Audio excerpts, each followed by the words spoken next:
Hi learners, in this video I'm going to talk about the scope of business.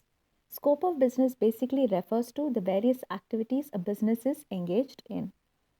Business consists of a number of complex activities ranging from procuring raw materials to converting them into finished products.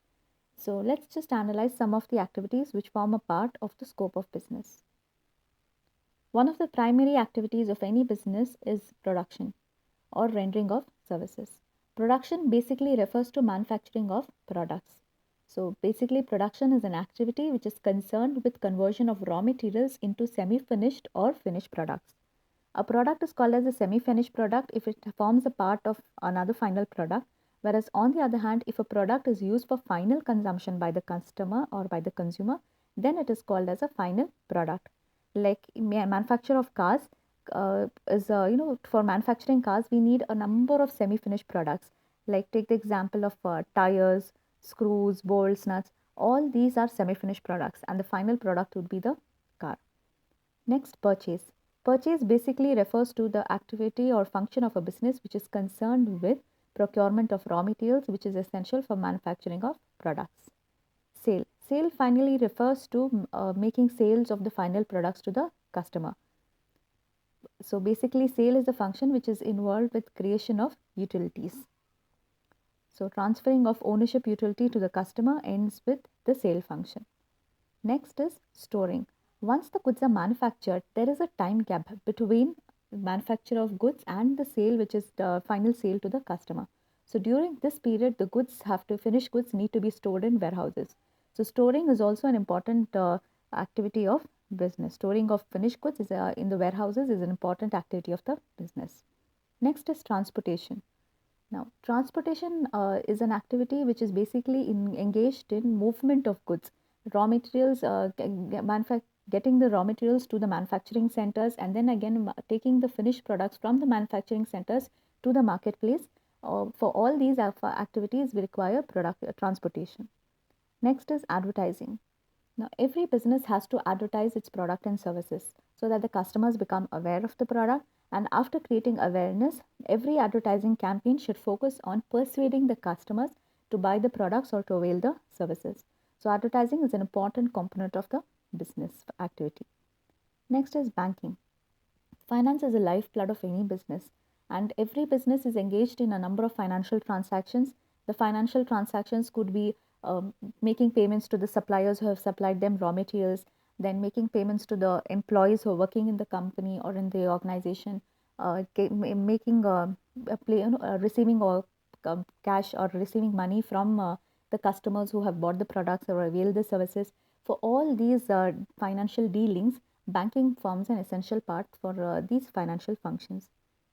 Next is insurance. Business involves a huge amounts of risk and uncertainty. So therefore, every entrepreneur or businessman wants to ensure or protect themselves against these risks. There are various types of risks in business. Risks like theft of goods, spoilage of goods, fire accidents. So in all such cases, the business men wants to insure themselves against the potential risk. So for this purpose, Indian insurance facilities are undertaken by the entrepreneurs and businessmen in order to protect themselves. So insurance is also an important component of business. And lastly, agency or middlemanship. Sometimes after the goods are manufactured, there is a distribution channel which has to be followed in order to make the goods available to the final customer. Sometimes the manufacturing firm or the manufacturer directly sells it to the customer, whereas in most cases, after the manufacture of goods, the manufacturer sells it to the wholesalers, then to the retailers, then to the various other agents who or middlemen in the distribution channels, and finally the goods reach to the customers. So agency or middlemanship also helps in the transfer or movement of goods from the places of production to the actual customer. So these are some of the activities of the business. So basically every business through its host of activities ranging from production, manufacturing, storing goods in warehouses, making the sales is basically every business activity business through all these various activities is aimed at fulfilling the following goals.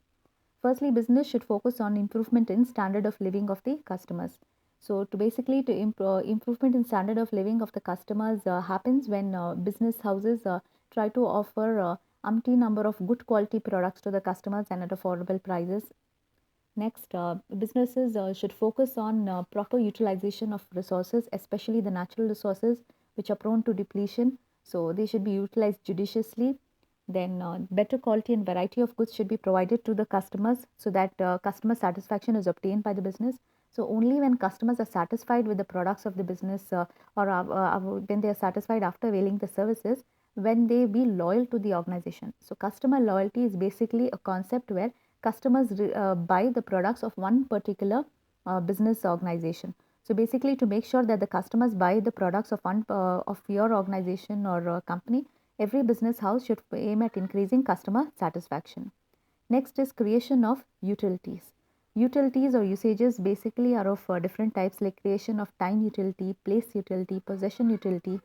So time utility happens when the manufacturer makes sure that the goods are made available to the customers at the right time. Place utility is making the goods available to the customers at the right place. And possession utility is finally transferring the ownership of the goods to the customer. So every business house basically aims at creation of utilities. And lastly, through its various activities, business ties or business houses create innumerable employment opportunities, and by creating innumerable employment opportunities, they finally help in the upliftment of the society. So, because when there is employment being given to the citizens of a country, then in that case, the gross domestic product of the national income of the country increases. When there is an increase in the national income, the per capita income also increases, and all these factors are essential for the economic development of any nation.